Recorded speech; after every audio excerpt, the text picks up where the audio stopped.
Hello again.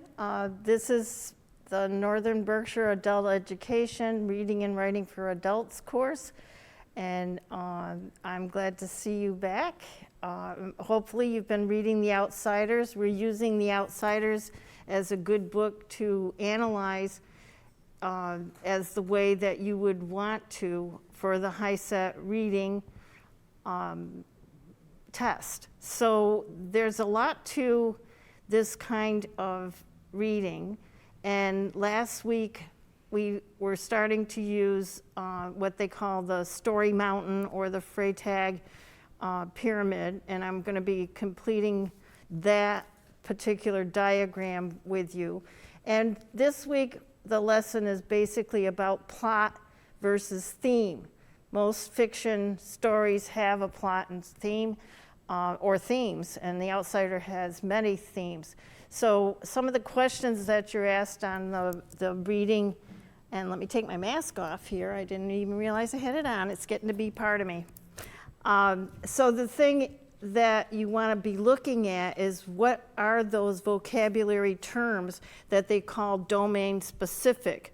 There's always domain specific vocabulary. Right today we're talking about reading, academic reading, and what are the terms that are used, and they're found in the questions that you're asked on a test. So it's good to know what they're looking for when they ask you the question. There's also domain specific vocabulary for the science part of the test and the social studies. Math has its own vocabulary. So it's good to start with vocabulary for the HiSET test that you're going to be taking one of these days.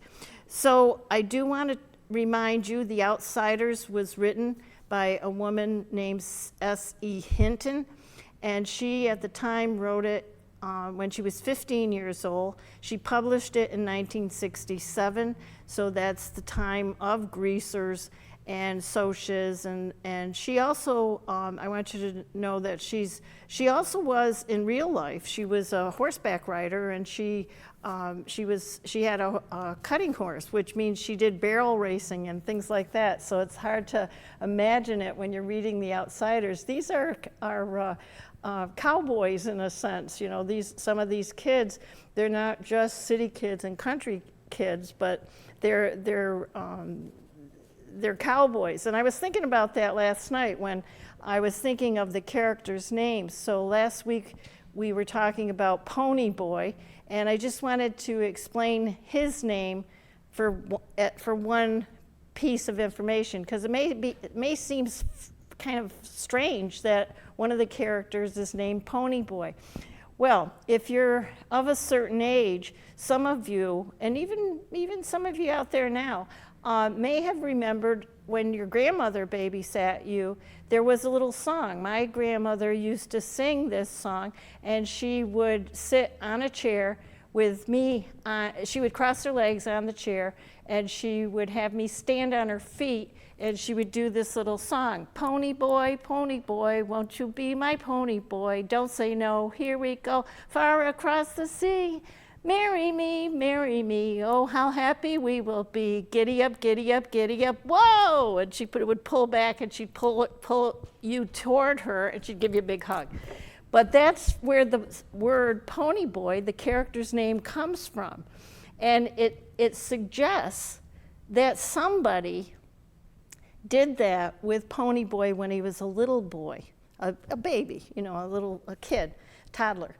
So even though it's about a bunch of tough greasers and marauding socias, there was that innocent time when they were little children. And it does seem strange in a way that that's his birth name. That's what his mother named him. Whether you understood or it's further in the book and you haven't gotten there, Pony Boy, Soda Pop, and Dairy are orphans. Their parents got killed in a car crossing the tracks. And again, this book is almost, it's not exclusive, it's almost an allegory, because everything in the book is literally taken. If Pony Boy and Cherry, the girl in the story, they both have green eyes. And that isn't just there because they look like somebody the author knew. Because they have green eyes, she associates that with the fact that even though Cherry, who's a Soch, and Ponyboy, who's a greaser, are from different sides of the track, they both have many similarities. And the only thing that has separated them, in school especially, is because they both belong to different groups. And it's like a Romeo and Juliet story in some ways, because they would have gotten together because they have a lot of the same interests. And S.E. Hinton suggests that's the possibility that they're the only ones in the whole book that have green eyes. So there's a lot to this book. You can read it for just the story on one level, but there's a lot of symbolism in this book. And I urge you to continue to read it over the years. Give it about 5 years again from now, and you'll read it and you'll find more things that you can find really, really interesting about this book. So let's get into the structures of plot and theme. And I do want to go over the story mountain that I talked about. So I'm going to the whiteboard.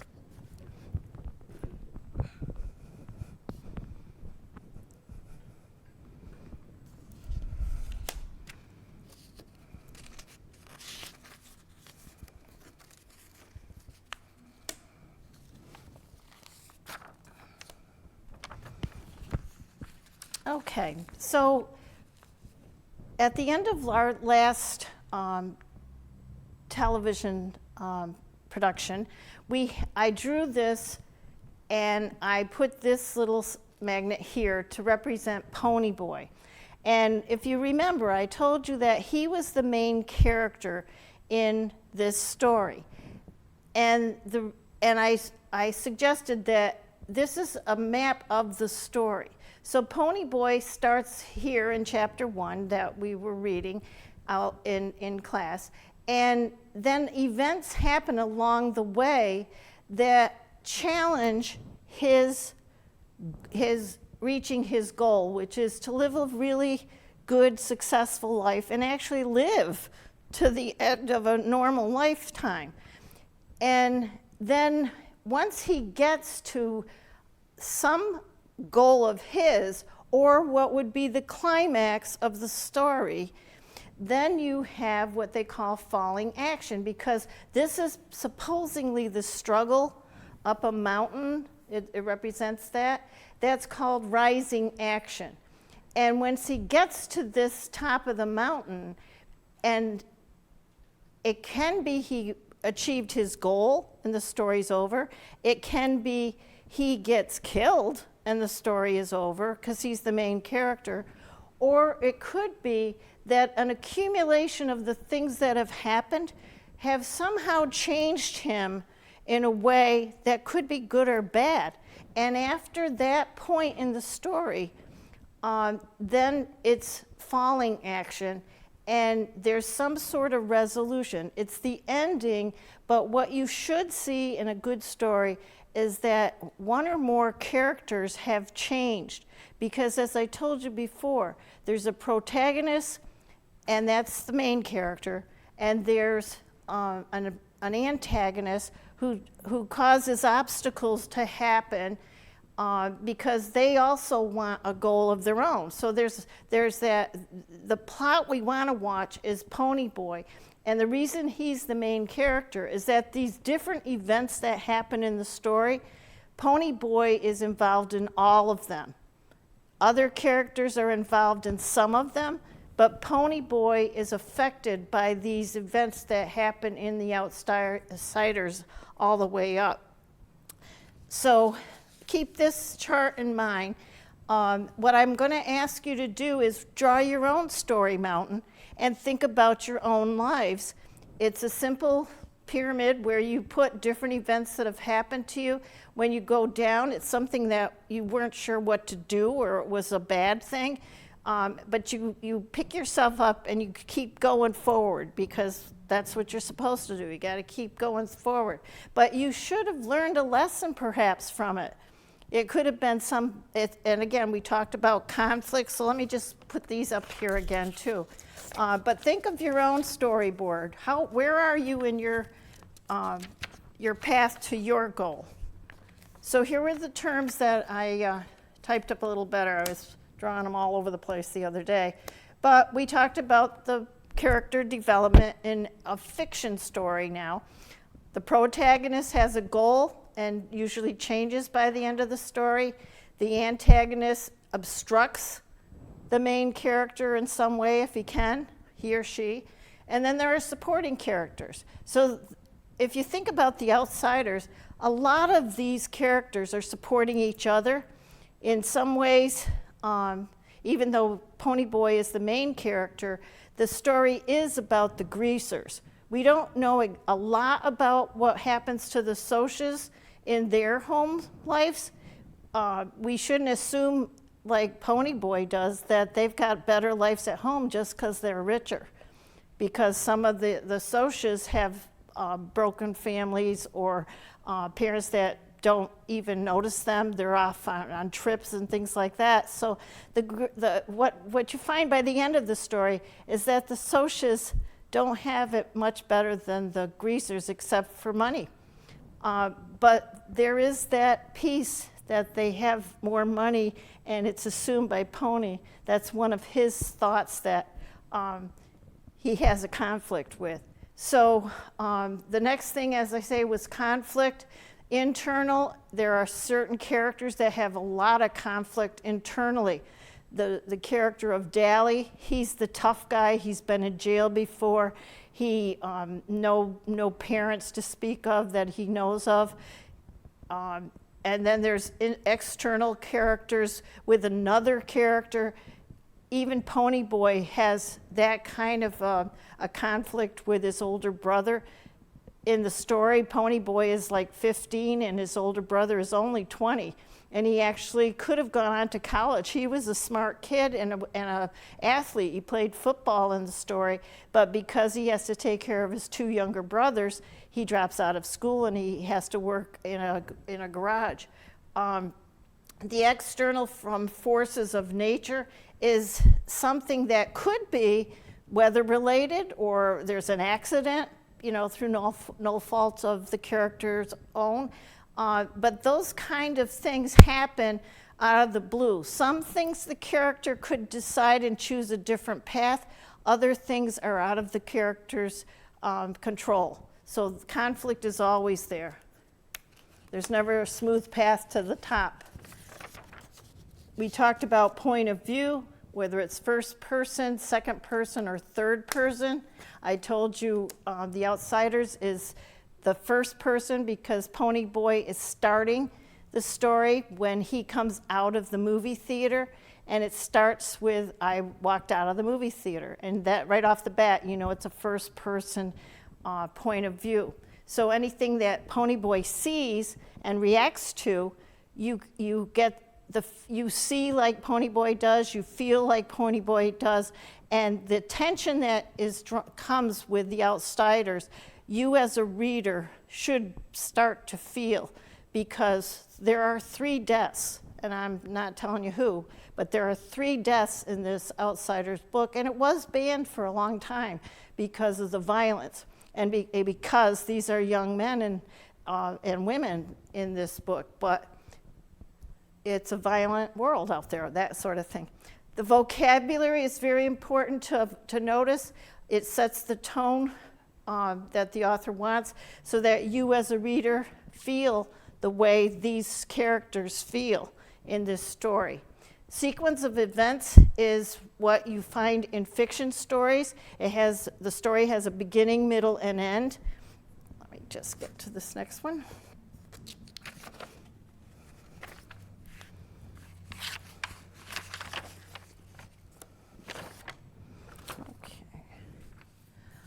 Setting is the place where the story occurs. And as I told you, the idea that there's a train track in this community, it's symbolic, but it's also a train track. The ones on one side are in the poorer section of town. The ones on the other side are in the rich section of town. And if you're caught in the wrong section, the story basically portrays the Socs as being brutes. They go after the greasers and they actually look nicer and dress nicer, have jewelry. There's one of the socials loves his rings. He has big rings like the football Super Bowl rings. But the problem is he uses his rings like brass knuckles. Every time he beats up a greaser, he punches him and he really cuts him up in the face with those rings. That's on the one hand symbolize that he's rich, but he's also a brute. He really wants to hurt people when he gets in a fight with them. The plot and the theme are what we're really going to focus on today. So the plot in a fiction story is a sequence of events in a story that forces a character to make increasingly difficult decisions. It's all about cause and effect in a fiction story. One bad thing happens, then another bad thing, and then another bad thing happens in The Outsiders. And what does that do to your main character, Ponyboy? And that's part of the plot. The other characters are part of the bad things that happen, but it's not what happens to them, it's how it affects Pony. Can you be, the author asks the question, can you grow up in a violent group conflict area and bad things happen and stay true to who you really are? Or do those bad things affect Ponyboy in some way? And we'll see what happens there. So the plot is, what are the effects, what are the events that happen to the main character, and how does that change them? Do they stay innocent and a 14-year-old, or does it really change him in some way? That's the question we want to have answered. That's the resolution of the story. What happens to Ponyboy when all of these events take place? The theme is also a question that you'll find on a reading test. So what's the difference between the plot and the theme? Well, the plot is cause and effect. A person's going through his life, these things are affecting him, and it's just, the plot is for the main character. What's happening to that character and how does he change?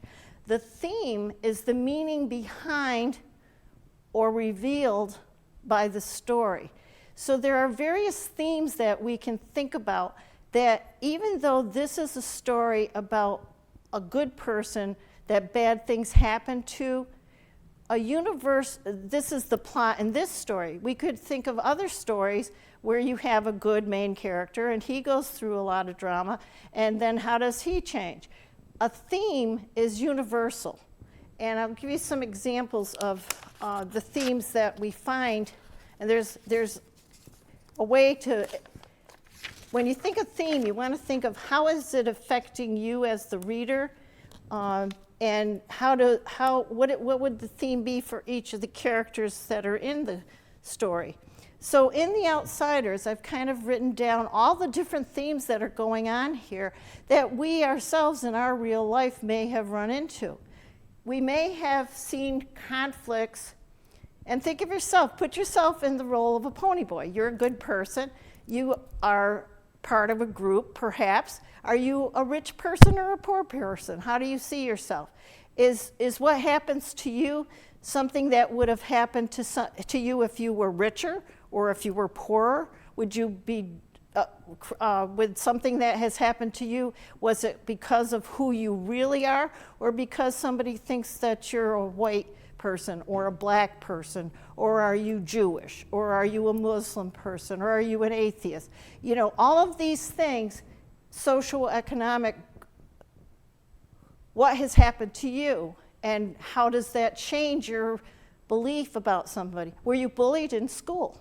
You know, things like that. So there's always a conflict between you in your real life and other people that you run into, or other groups who have an opinion of who you are, which may not even be accurate. But you might think of it as a conflict caused by who they think you are. There's also conflicts in The Outsiders between the members within families. So we see this, Pony Boy really does not get along well with his older brother Derry, who's taking care of him and his other brother Soda Pop. And he thinks he just hates him. He thinks he's not like the father. Pony Boy wants a father, but Derry's his older brother, and he should never have had to take care of those two younger brothers. He's doing the best he can.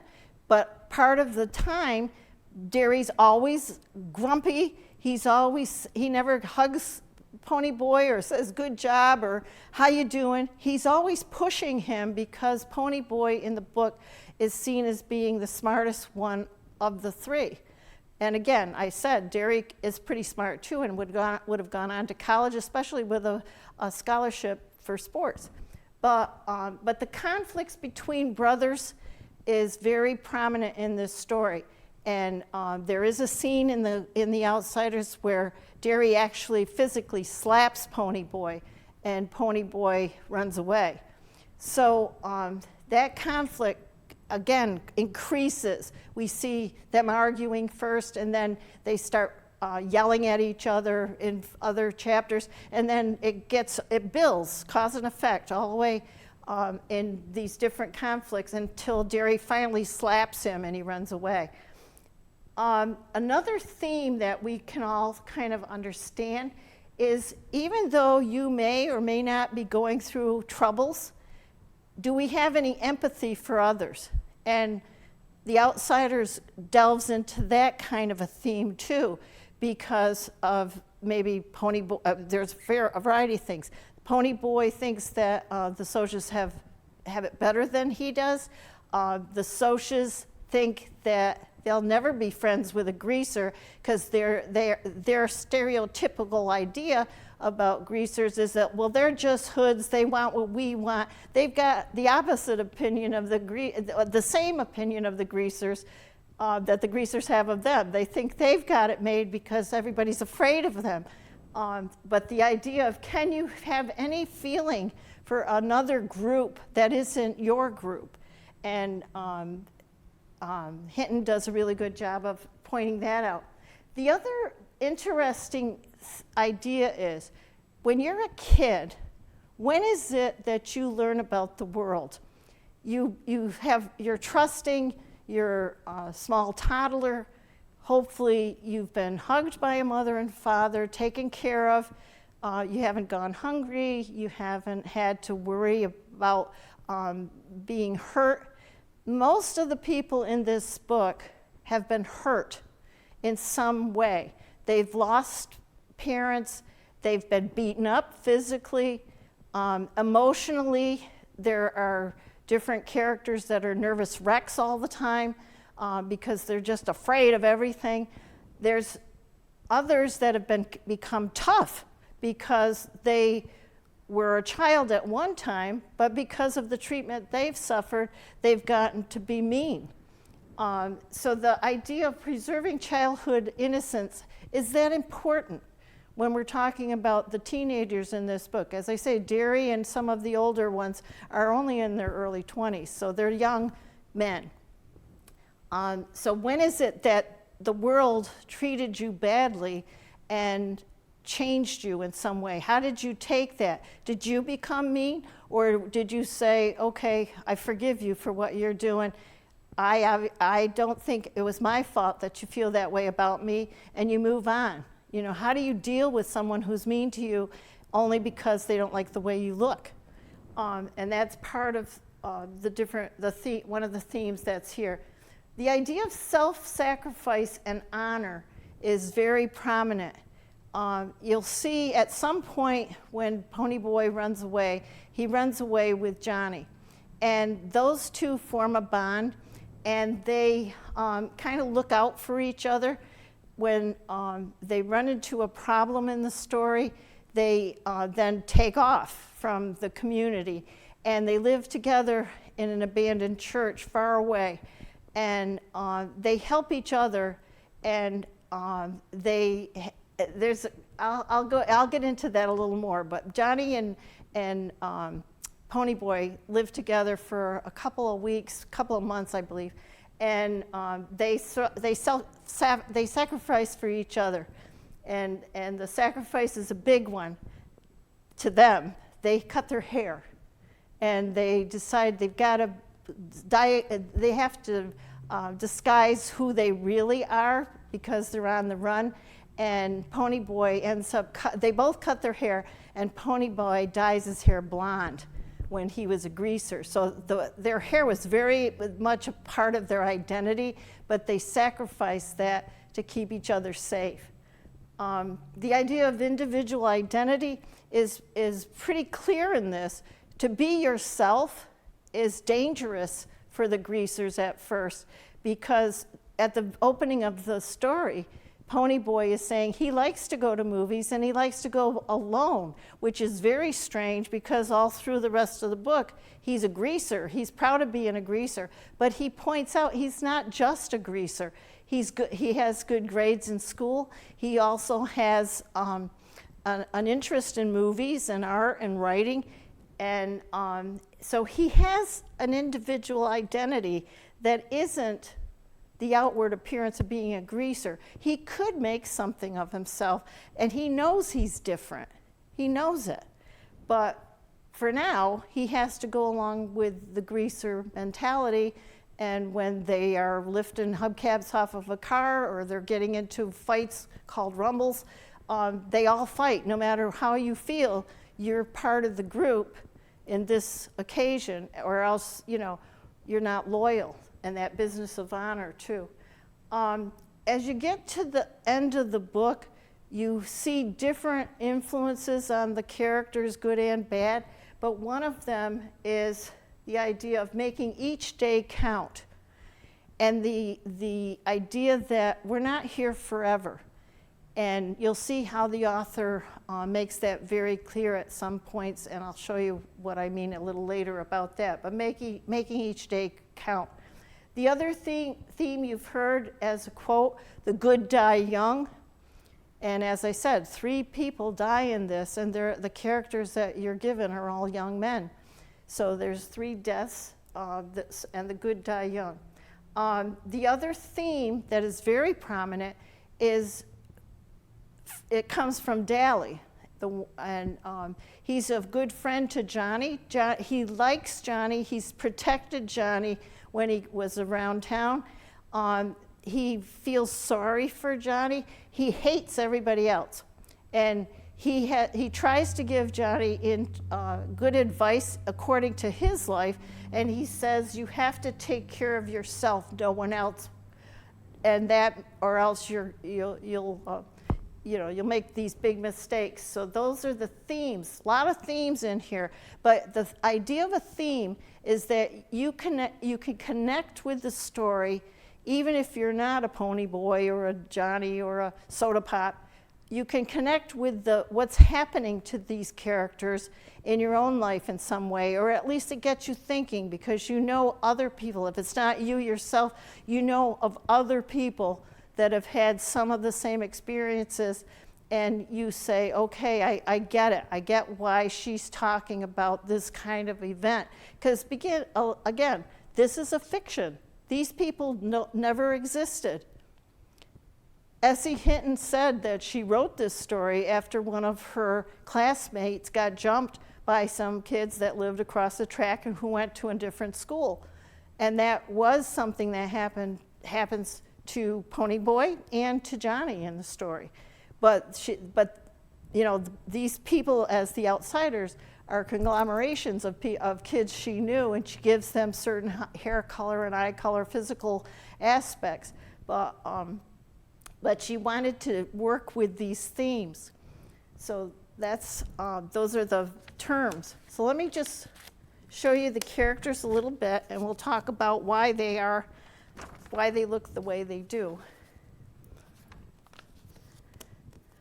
So at the very beginning, that's a very small picture of Johnny. I'm sorry, not Johnny, Ponyboy. You can see he has that tough look on his face. It's almost as though he was getting a picture taken by a teacher or some girl or something. He didn't want to smile, and he doesn't want to smile. He wants to look tough. Remember, he used that term tough Tough or Tuff. And so he's only 14, apparently, in this. Notice his hair is combed back on top, but it's long in the back behind his ear, and he has brown hair here. By the end of the story, he's dyed his hair blonde, and he's shortened his haircut. And he does that because, as I say, he and Johnny have run away from their hometown for a reason. So that's of course, these are the characters in the movie. But they run pretty true to the book. So these two characters are the two that I really want you to think about. This is Johnny, and he's a good-looking boy, but he's the one that's, I'm sorry, this is Johnny. This is Dally, and Dally has been to jail. He used to be in New York City, and he used to be in actual real-life street gangs, and he's come out of jail, come back to his hometown, but he grew up with Pony Boy, and this is Johnny down here. In the movie, he's the kid that ended up playing the Karate Kid. Can't think of his name, but he's shorter, he's the tiniest. He's the one that got really beaten up badly by one of the Socs and is now a nervous wreck. He has a home to go to, but his father drinks, beats up his mother, beats up him, and most of the time he spends time over at Pony Boy's house when or in the park outside. He's pretty much homeless through most of the outsiders. So let me.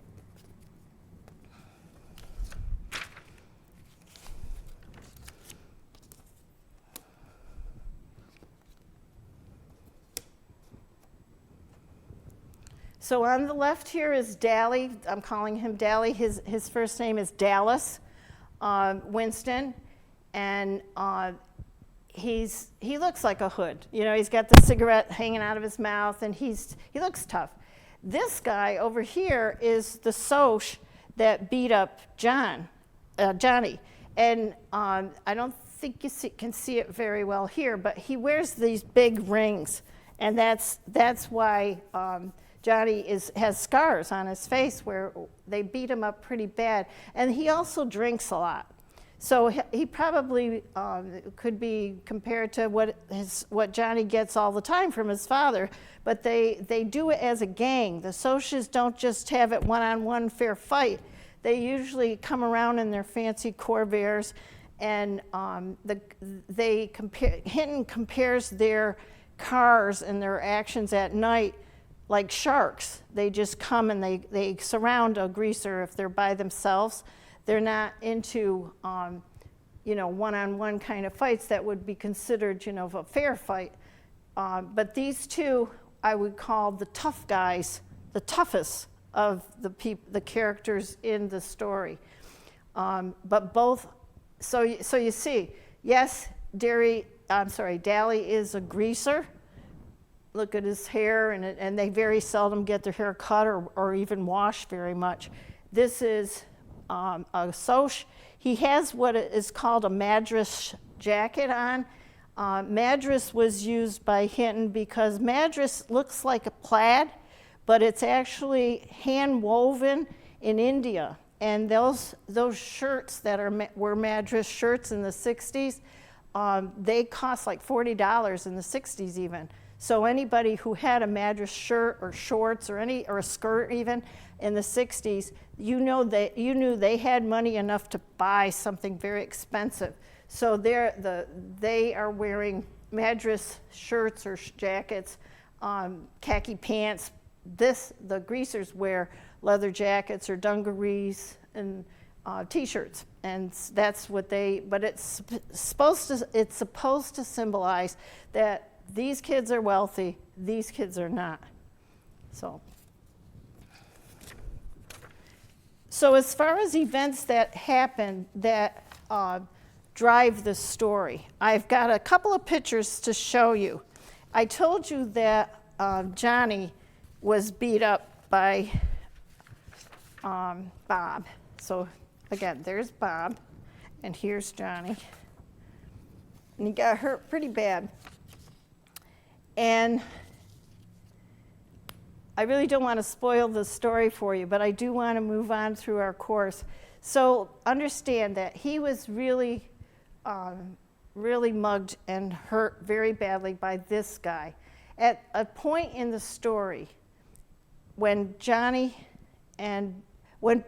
Boy runs away, he runs into Johnny, who's sleeping in the park, and they decide that they're going to run away together. They've had it with getting beat up and the problems at home Pony Boy has with Derry. They're just going to split, and they're going to go find another place, and they talk a lot about going to the country where they think it's going to be a better place. And so Johnny and Pony Boy take off, and they're out at night, and they have to pass through where the Socs live. And of course, they can't get through there without a problem, because they run into the Socs, and they're the only two. They run to a playground, and then there's a fight. There's just the two of them, Pony Boy and Johnny, and the Socs surround them with their cars. There's a scene where they're trying to get out, trying to get away, and they can't. And at one point, there is a fountain in this near this playground, and Bob, this guy, he has found out that Pony Boy has met his girlfriend. This is the only, there's no greaser girls that are in the story, but this girl named Cherry is a Soc girl, and she has the green eyes just like Pony Boy, and they hit it off pretty good. They accidentally meet at a drive-in, and Bob's not there, but they hit it off. They talk all night, and they enjoy each other's company, and then they start walking the girls home, and of course Bob shows up with his friends who are in their cars, and they don't like it. They don't like it that they've been talking with their girlfriends all night. So when Johnny and Pony Boy are in the park by themselves, they both run away. Bob tries to teach Pony Boy a lesson about staying away from his girlfriend. He has been drinking, so he's really not in his right mind, and he brings Pony Boy over to the fountain and dunks his head in, and he tries to scare him, but more and more he would have drowned him, but he gets killed by Johnny, because Johnny finds a knife that fell out of one of the Socs' pockets, and he stabs Bob and kills him. And that's when they really have to run away. But before they run away, they go to Johnny, who they know knows what to do when something really bad is happening. They know they can't go back to Derry. They know Johnny will know, not Johnny, but Dally will know how to get away and how to help them get away. So when they go to see Johnny, Johnny lives over a bar. He actually gives them a gun, which he has, which is illegal too, but he gives them the gun. He helps them by telling them, you go jump a freight train out of here and ride it to the end. There's an old abandoned church in the country, and you just stay there. I'm giving you some money. Go down to the store as soon as you get there and get a box full of food, bologna, bread, things like that, and just hide out. I'll come and get you when I see how things go down around here. Just stay there and I'll come and get you. So they do exactly what Dally says to do. Unfortunately, one of the things that the greasers do is they have really bad habits. So Bob drinks, Pony Boy and Johnny smoke. They stay in this abandoned church, but somebody doesn't put out a cigarette, and the church catches on fire. They were out of the building when the church catches on fire, but what had happened, because a group of students had been on a field trip, and they were on the outside of the church, but some kids had wandered into the church and were looking around inside this big old church, and the fire starts, and they find out that these kids are in the church. So, of course, Dally shows up, and he's there to pick them up, and he's saying, and Johnny is the first one out of the car to say, we've got to go in and help those kids get out. He and Pony Boy jump out of the car, and they go into the church to rescue the kids. Of course, as would happen, a beam comes down and hits Johnny, and he gets third-degree burns. So and Dally jumps out of the car because Johnny's in there and he's hurt. He wants to protect Johnny. All three of the boys end up in the hospital, get brought back to the hospital, but they're seen as heroes. But the sad part is one of them dies because of the burns they received.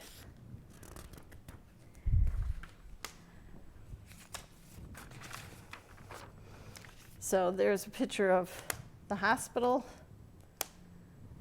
and there's Pony Boy with his blonde hair. There's Dally and Johnny. Johnny's the one that really was severely burned. So these things keep happening. You've got Bob that was killed, actually in self-defense by Johnny. Johnny is the one who dies. And then after this happens, Dally can't take it. And he's angry. He's a meaner character. He grabs the gun and he goes out, but there's no bullets in it.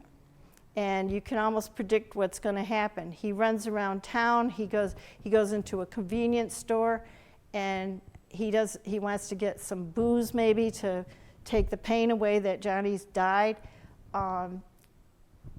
Pony Boy leaves the hospital and he wanders around until somebody sees him wandering around in the driveway. They've really fallen apart because of Johnny's death. He's the one that did nothing to anyone, and he's almost seen as a sacrificial lamb, if you've heard that term. So the older two, the older one, Dally, and the younger one, Pony Boy, life doesn't seem to have any meaning anymore for either one of them. And Hinton has showed us with Pony Boy, he's often complaining that he doesn't feel good. He's got a headache. He's sick. He doesn't want to eat in many different things. So you can see that what's happening based on these deaths, this violence that's happening, he's being affected emotionally and mentally. And we see that Hinton is actually following that Story Mountain, where one thing after another is building on Pony Boy, who they don't go to church. They stay in a church, which is kind of an interesting twist in the story. But he doesn't have any faith in help from a God being or something like that. He doesn't see any way out in it, and his life does not make any sense at all. But he gets picked up and brought back to his house by a stranger. And as soon as he walks in the house, his older brother, who stayed up and waited for him to come home, because it's been 2 or 3 weeks, I think. And he instead of yelling at him, he goes over and hugs him, and we were so worried about you. And his other brothers come around him, and they're all, like, so glad you're home, and this and that, and shows some real feeling for him, because they've always loved each other, but it's been the responsibility of trying to take care of the brothers that's made Derry. He's not mean, he's just very responsible, and you see that in that scene. But the way that Dally dies is he gets shot. And he gets shot by going into a convenience store, a liquor store, and holding this gun to the man's head. And when the man draws a gun on him, he shoots, and Dally gets wounded. And he just runs into the park but he has no bullets in his gun. He doesn't realize this. And when the police show up, after the liquor store man called the police, they tell him to drop his weapon, and he won't, because he doesn't even realize what's going on, and they shoot him, and he's killed. So 3 deaths by that point. At the end of the story, it's a very unusual ending, even with all of this. And I want to read to you a little bit, part of what's happened in the last part of the story. So let me go back over here, and I'll read a little part, and I want to ask you a few things about that.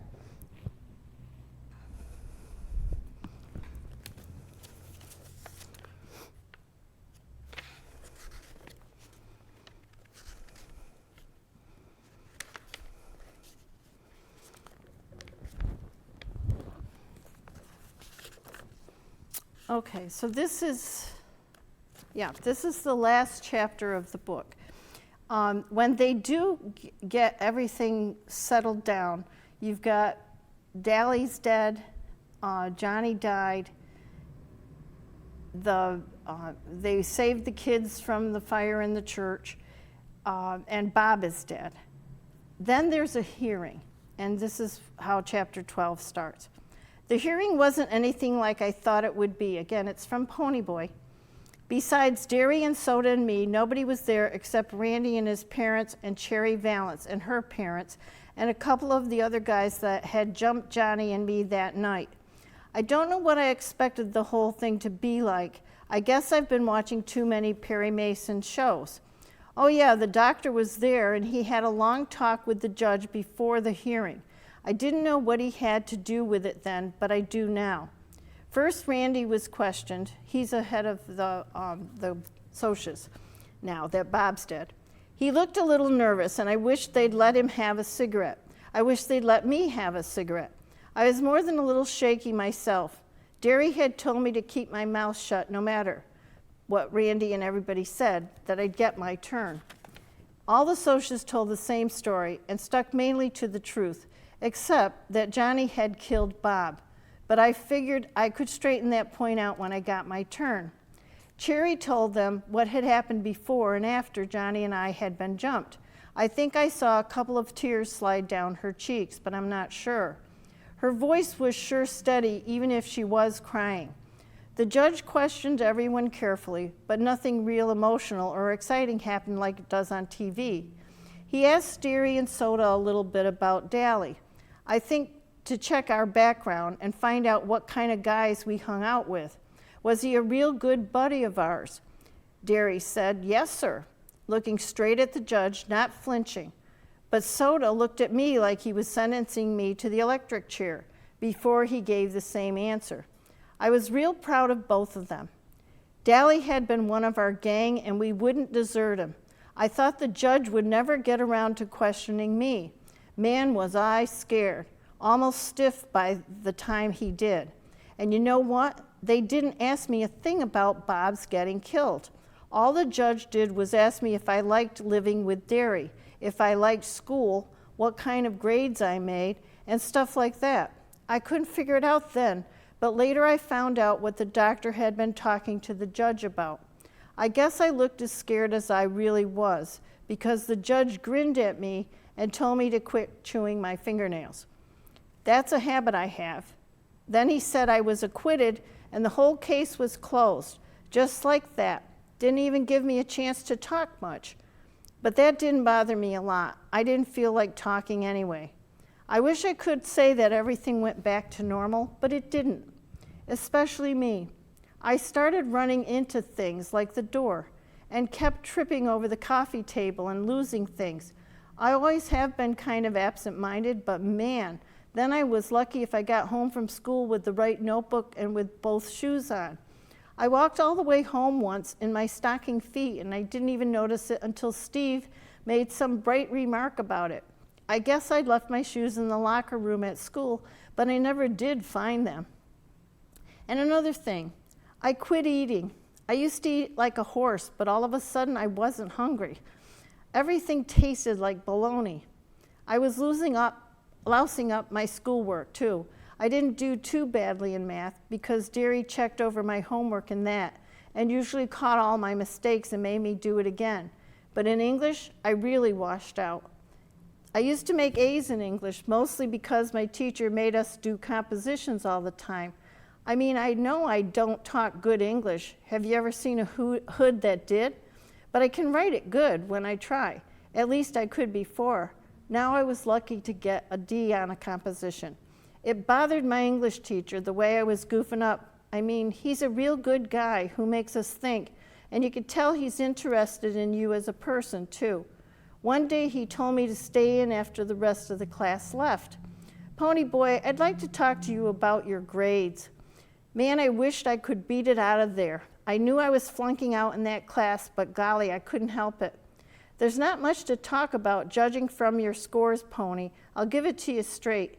You're failing this class right now, but taking into consideration the circumstances, if you come up with a good semester theme, I'll pass you with a C grade. Taking into consideration the circumstances, brother, was that ever a way to tell me he knew I was goofing up because I'd been in a lot of trouble? At least that was a roundabout way of putting it. The first week of school after the hearing had been awful. People I knew wouldn't talk to me, and people I didn't know would come right up and ask about the whole mess. Sometimes even teachers. And my history teacher, she acted as if she was scared of me, even though I'd never caused any trouble in her class. You can bet that made me feel real tough. Yes, sir, I said, I'll try. What's the theme supposed to be? Anything you think is important enough to write about, and it isn't a reference theme. I want your own ideas and your own experiences. My first trip to the zoo? Oh boy, okay, yes sir, I said, and got out of there as fast as I could. At lunch hour, I met Two-Bit and Steve out in the back parking lot, and we drove over to a little neighborhood grocery store to buy cigarettes and Cokes and candy bars. The store was the greaser hangout, and that was about all we ever had for lunch. The socials were causing a lot of trouble in the school cafeteria, throwing silverware and stuff, and everybody tried to blame it on us greasers. We all got a big laugh out of that. Greasers rarely even eat in the cafeteria. I was sitting on the fender of Steve's car smoking and drinking a Pepsi while he and Two-Bit were inside talking to some girls when a car drove up and three socials got out. I just sat there and looked at them and took another swallow of Pepsi. I wasn't even scared.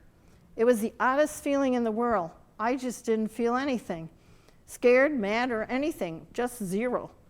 You're the guy that killed Bob Sheldon, one of them said, and he was a friend of ours. We don't like nobody killing our friends, especially greasers. Big deal. I busted the end off my bottle and held it onto the neck and tossed away my cigarette. You get back into your car or you'll get split. They looked kind of surprised, and one of them backed up. I mean it. I hopped off the car. I've had about all I can take from you guys.